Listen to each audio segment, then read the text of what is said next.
안녕하세요. 떠돌이TV에 오신 것을 환영합니다. 구독과 좋아요는 힘이 됩니다. 감사합니다.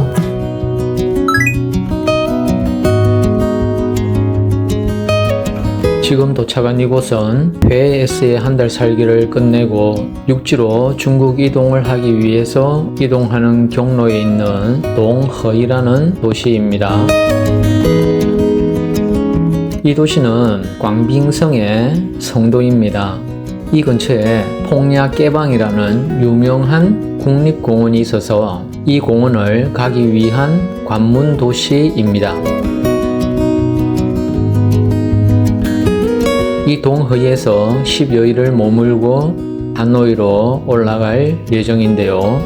물가가 저렴한 것은 물론이거니와 연내강과 바다를 모두 볼 수 있고 공기도 좋고 환경도 깨끗한 아주 매력적인 도시입니다.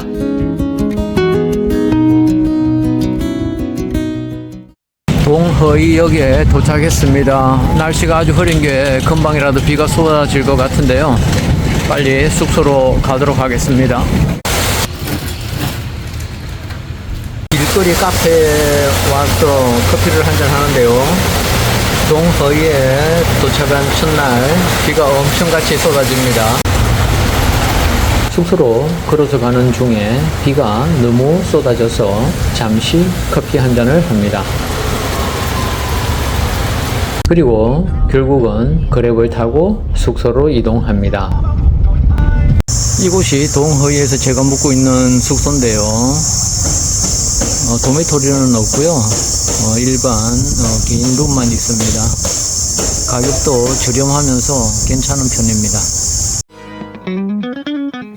가격 대비 방도 넓고 에어컨, 선풍기에 냉장고까지 있습니다. 여기가 한 15,000원 하는데요. 가격 대비 괜찮은 편입니다. 생수도 매일 2병씩 제공해 주고요. 냉장고도 있고 괜찮습니다. 이곳은 동허이에 있는 연내강입니다.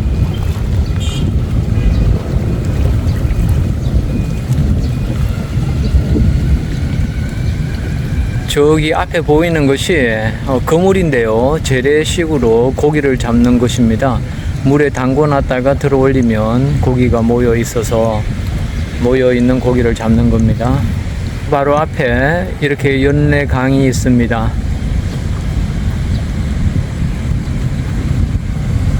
정면으로 보이는 쪽으로 쭉 가면 바다와 만나는 곳입니다.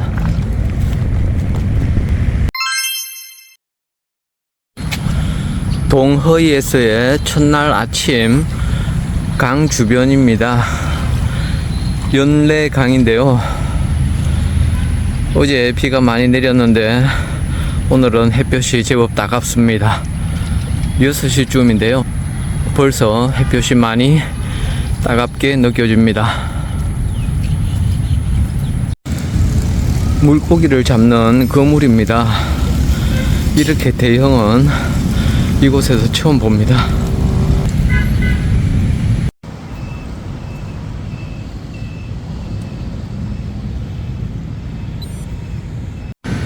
이곳은 아까 본 그 큰 그물을 물에 담궈둔 상태입니다.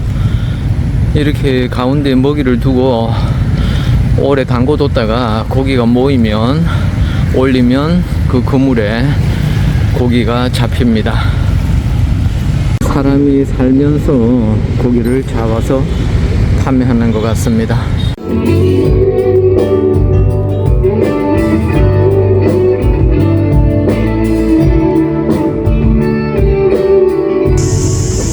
이곳은 17세기에 프랑스에 의해서 지어진 성당 건물입니다.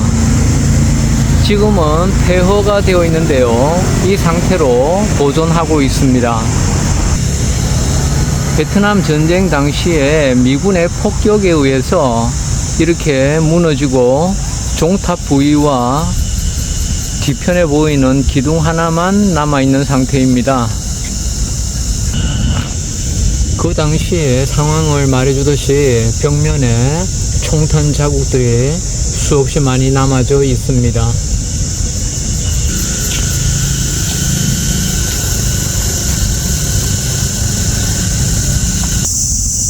베트남 정부는 그 당시에 상처를 기억하기 위해서 이렇게 보존하고 있다고 합니다.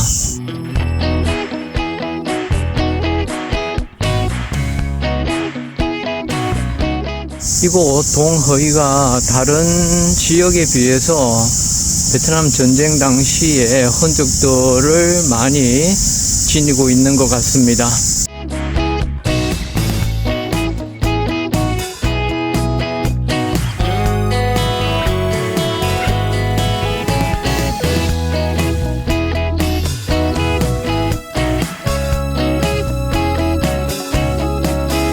그 이유는 아마도 동허이가 전쟁 당시에 물자 수송의 중심지였기 때문인 것으로 생각이 드네요.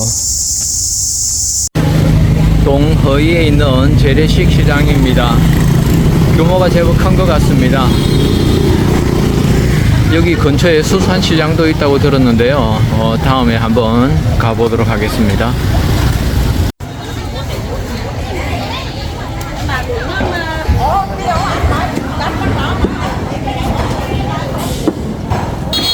동허이에서 제일 큰 재래시장이라고 하던데요. 상당히 규모가 큽니다.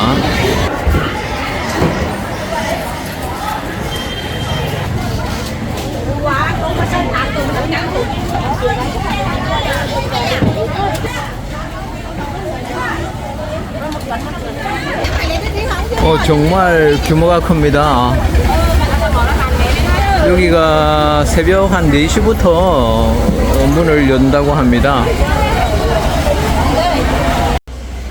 연내 강변을 둘러보고 현지인에게 유명한 식당을 찾아왔습니다. 사람들이 아주 많습니다. 사람들이 많아서 좀 기다려야 했습니다. 주문한 음식이 나왔는데요. 가격 대비 제법 푸짐해 보입니다. 수저를 뜨거운 물에 소독할 수 있게 해서 나옵니다. 생선조림이 짭조름하게 맛있고요. 수육도 부드럽고 괜찮습니다. 이곳은 점심에만 하는 5만동짜리 점심 뷔페 식당인데요. 뷔페식인데요. 5만동입니다. 후식으로 수박도 주고요. 저에게는 딱입니다. 점심 식사 후에 동네 구석구석을 다녀봅니다. 이곳 동허이가 외국인들에게는 제법 알려져 있는 도시입니다. 왜냐하면 이곳 근처에 아주 유명한 폭야 깨방 국립공원이 있습니다. 특히 서양인들이 많이 놀러를 가는데요. 그래서 이곳을 중간에 들러서 가거나 폭야 국립공원을 구경하고 돌아오면서 이곳에서 먹는 경우가 좀 있습니다. 그래서 어느 정도 알려져 있는 도시입니다. 하지만 이 주변에는 크게 그 국립공원을 제외하고는 볼만한 것이 없습니다. 그래서 오래 머무는 곳은 아니고요. 그냥 거쳐가는 곳이라고 보면 될 것 같습니다. 하지만 한 달 살기 하기에는 좋은 그런 도시인 것 같습니다. 상대적으로 다른 도시보다 아주 깨끗한 편입니다. 인적도 드물고요. 물가도 저렴하네요. 점심을 먹고 잠깐 산책하면서 숙소로 걸어가는 중인데요. 무지하게 덥습니다. 이곳은 호스텔의 경우 아주 싼 호스텔도 있습니다. 제법 잘 되어 있고 깨끗한데도 5,000원을 하지 않는 호스텔도 있고요. 한 10,000원 정도 하는 호스텔도 있습니다. 그런데 호스텔을 제외하고, 그러니까 도미토리를 제외하고 일반 숙박 비용은 후에나 하노이나 호치민이나 이런 대도시보다는 좀 비싼 편에 속합니다. 아무래도 외국인 관광객이 많지 않아서 그렇게 심하게 경쟁을 하지 않기 때문인 것 같습니다. 그래도 2만원 수준에서는 숙소를 해결할 수가 있습니다. 좀 전에 폭우가 쏟아지고 그쳤는데요. 완전 아열대성 기후로 갑자기 비가 쏟아졌다가 그쳤습니다. 깨끗하고 이쁜 도시입니다. 숙소에서 한 1.2km 정도 떨어져 있는 빈플라자에 가는 중인데요. 예쁩니다.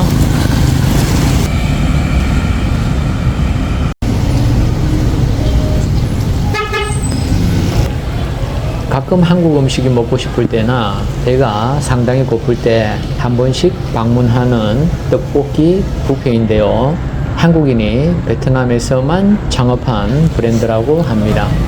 이곳은 연내 비치 쪽으로 올라가는 길 쪽에 련내 강입니다.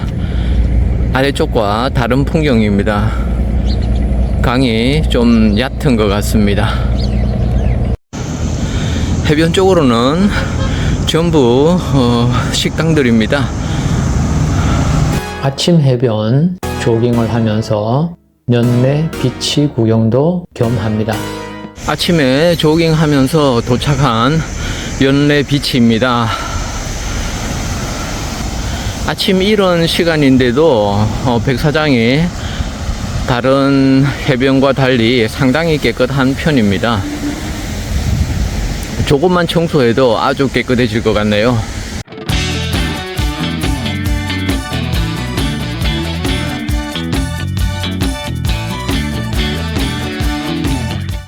베트남 해변가에서 잘 보기 드문 관제탑도 있습니다. 이렇게 정식 관제탑이네요.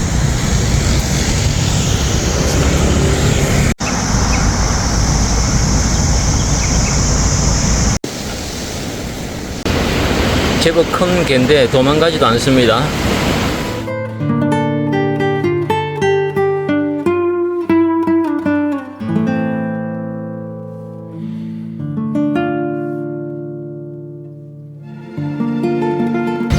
이 동상은 영웅적인 어머니 얼굴이라고 하는데요.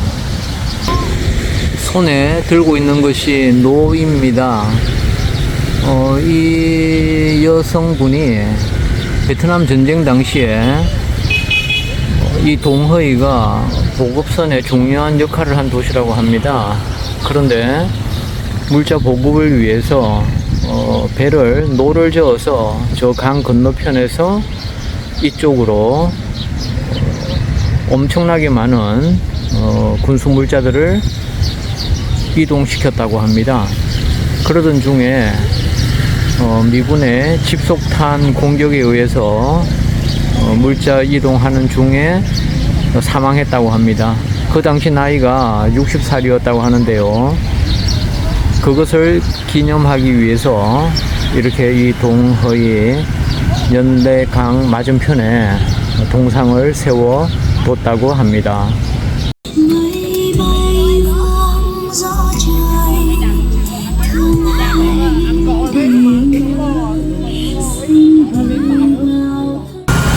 해질 무렵의 모습인데요. 아주 이쁩니다.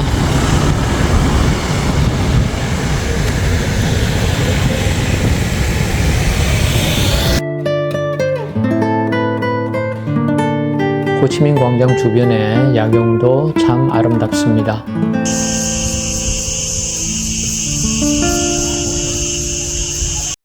제가 지금 걷고 있는 데가 호치민 광장의 외곽입니다.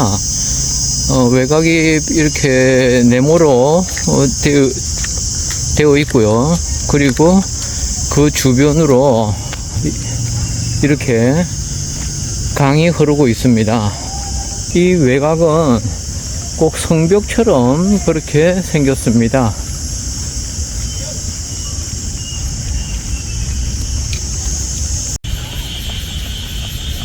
아주 운치가 있는 곳입니다. 일몰 전에 이렇게 오셔서 한번 돌아보면 괜찮을 것 같습니다.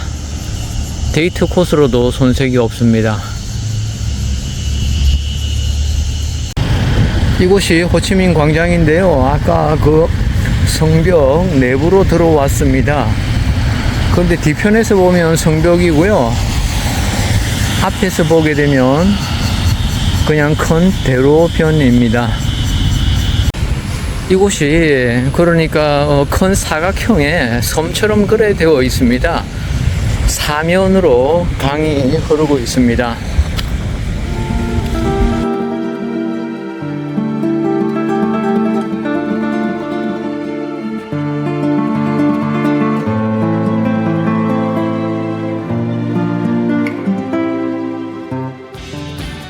남풍 호텔에서 5박을 하고 해변과 더 가까운 곳에 위치한 저렴한 카지나 호스텔로 이동했는데요.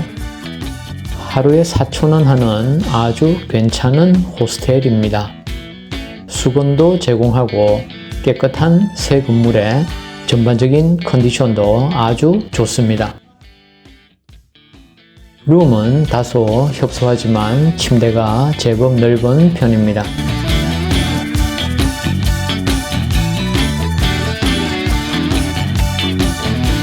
룸 외부에 휴식을 취할 수 있는 공간도 넓고요.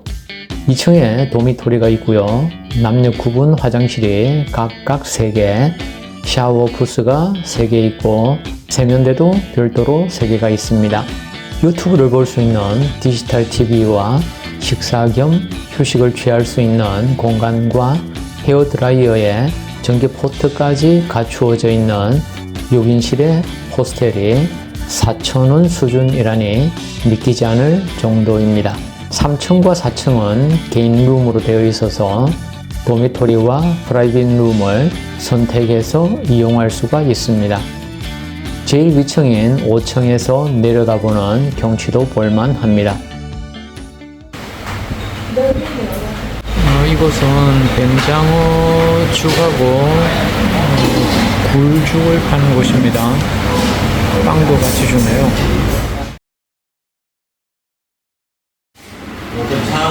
민물 뱀장어입니다. 고기가 상당히 많이 들어있습니다. 근처에 있는 식당에서 민물 뱀장어탕이나 굴죽, 분도우 같은 음식으로 저녁 식사를 한 후에 해안가 산책을 합니다. 특히 바게트빵과 같이 주는 민물 뱀장어 수프가 별미였고요. 또 우리나라 죽보다 좀 묽게 나오는 굴죽도 아주 맛있었습니다. 베트남에 오면 즐겨 먹는 분도우를 근처에 평이 좋은 식당에 와서 맛봅니다. 저녁 식사 후에 연내강과 바다가 만나는 지점의 야경을 구경하면서 산책을 합니다.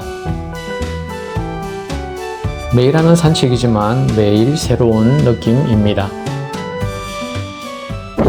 이곳은 지금 건물을 내리고 있는데요. 건물이 내리는 게 아니라 그 지지대를 기울입니다. 지지대가 기울어져 있는데요. 이걸 눕혔다 세웠다 이렇게 하는 것 같습니다. 아주머니가 그물을 들어 올린 후에 잡힌 고기를 잡으러 바구니 배를 타고 가네요.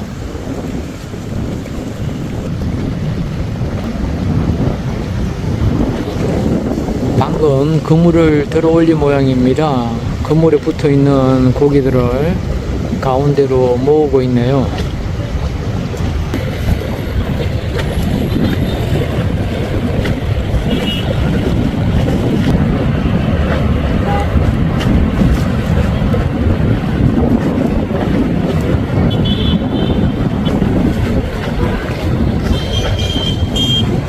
잡힌 고기를 바구니 배에 담고 있습니다. 고기를 다 배에 싣고 이제 돌아옵니다.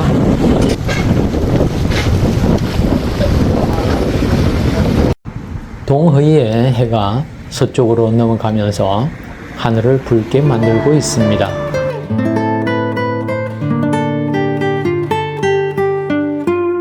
건물들이 하나 둘 전등을 켜면서 푸른 바다가 더욱 푸른 빛으로 변하고 있는 것 같습니다.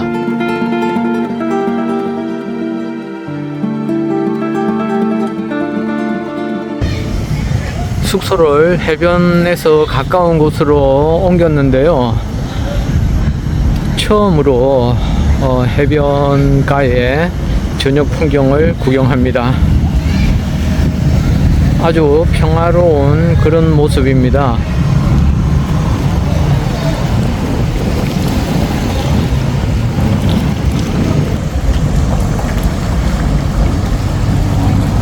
특이하게 등대가 도로 안쪽으로 있습니다. 내일이면 떠나야 하는 아쉬운 마음으로 마지막 밤에 동허의 야경을 어두워질 때까지 감상을 하고 숙소로 와서 잠자리에 듭니다.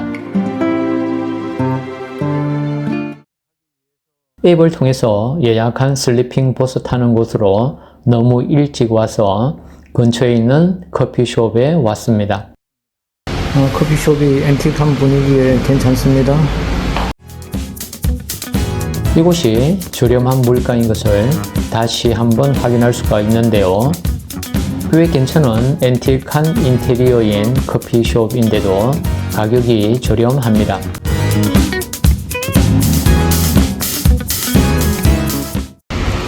무료로 제공하는 티입니다.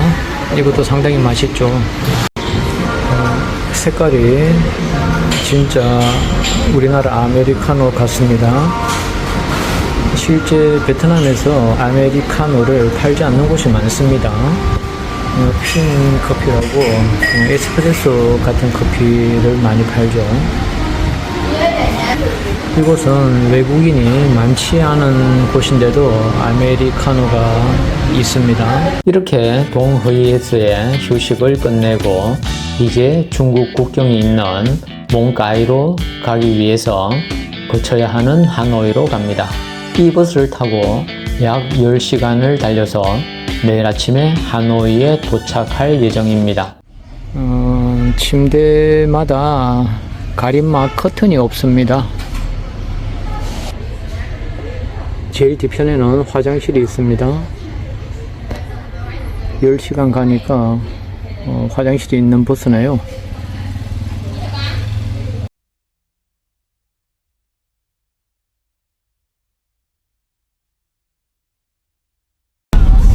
학생들이 단체로 탑승을 하네요. 꽤나 시끄러울 것 같은데요.